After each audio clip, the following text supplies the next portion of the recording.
আসসালামু আলাইকুম।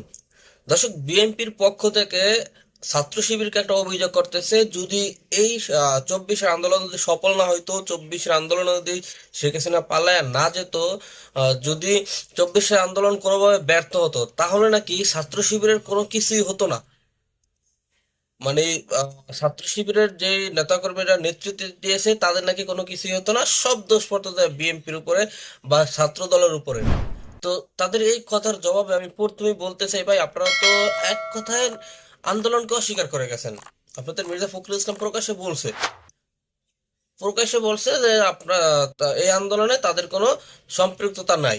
আন্দোলনের সঙ্গে শিক্ষার্থীরা সরাসরি জড়িত।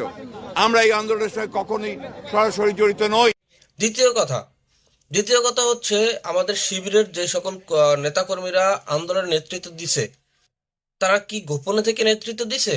হয়তোবা তাদের শিবির করতো বা তাদের শিবিরের পদ প্রাপ্তি, এই বিষয়টা তাদের পরিচয়টা কমন করছে, কিন্তু তারা ব্যক্তি হিসাবে কি তারা গোপনে নেতৃত্ব দিছে? আমাদের সাদিক কায়েম ভাই কি চক্রের নিচ থেকে পালায় পালায় তখন নেতৃত্ব দিছে, নাকি প্রকাশ্যে জনসম্মুখে আয়া 6 জন সমন্বয়কের ভিতরে একজন সমন্বয়ক আমাদের সাদিক কায়েম ভাই, তারা প্রকাশ্যে এসে নেতৃত্ব দিছে ভাই? তারপরে 9 দফার যে এই দাবিটা কার পোস্ট থেকে, কার মোবাইল থেকে আপনার শেয়ার হয়েছে, কাদের থেকে 9 দফাটা শেয়ার হয়েছে? এটা কি সরকারের গোয়েন্দা সংস্থা কি বলতে পারতো না?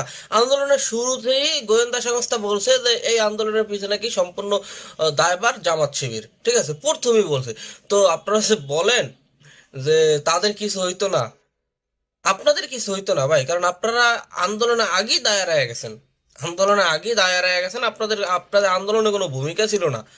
তবে আমি বলতেছি না যে আপনাদের আন্দোলনের কোনো ভূমিকা ছিল না, আপনাদের কথার উপরে বলতেছি আপনাদের আন্দোলনে ভূমিকা ছিল। এই এই আন্দোলনে শুধু শিবির, ছাত্র আন্দোলন, বৈষম্য বিরোধী ছাত্রদল, নাগরিক কমিটি এরা না, এই আন্দোলনে একজন হিন্দু ভাইও কিন্তু সম্পৃক্ত ছিল।